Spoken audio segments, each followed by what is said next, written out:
Habang abala ang mga Pilipino sa pagbangon mula sa kalamidad at krisis sa ekonomiya, tila may ibang layunin ang ilang nasa kapangyarihan, sirain ang mga taong nagsilbi sa bayan.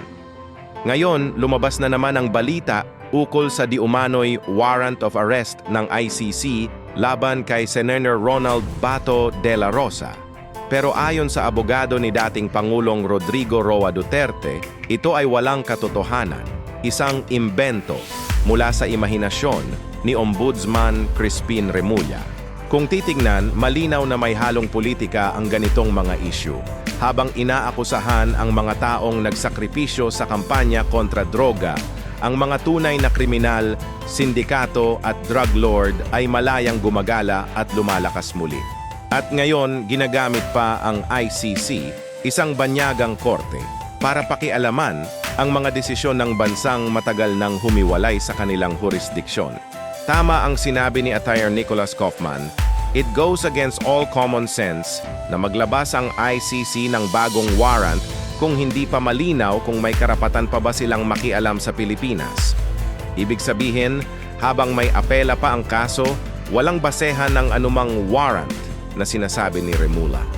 Kung totoo siyang tagapagtaguyod ng hustisya, dapat alam niya yan. Pero bakit parang mas abala siya sa pagbabalita kaysa sa pagprotekta sa sariling mamamayan? Hindi ito tungkol lang kay Senator Bato o kay Duterte. Ito ay tungkol sa karapatan ng Pilipinas bilang isang malayang bansa. Walang banyagang hukuman ang dapat magdikta kung paano natin ipapatupad ang batas sa ating sariling bayan. Ang war on drugs ay hindi krimen.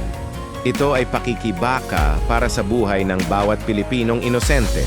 Kung sa panahon ni Duterte ay tahimik ang mga kalye at ligtas ang mga anak natin, ngayon ay tila bumabalik ang takot at kalat ng droga.